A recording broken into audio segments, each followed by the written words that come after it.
මට මෙහෙම හිතෙනවා මෙයා දැක්කම. කිව්වට කවන්නේ නැද්ද? ඔය ඉර බැස යන වෙලාවට නිකට යද්දී අම්බර කල්පනාවක ඉන්න විටදී තනියම හුදකලාවට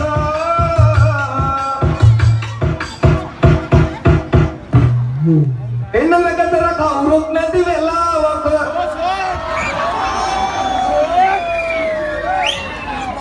කාද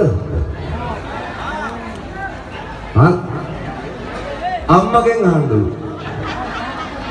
අම්මේ පිපෙන ආලු මල් තරවි වැටෙන ආලු මල් උරන ආලු රොල් බඹරුන් තලන ආලු මල් ඉතින් අම්මේ කුමකට ලෝභි වෙනවාද මල් නතන්නලු ඕනේ රයිට් නතපු ඔන්න දෙනවා නේද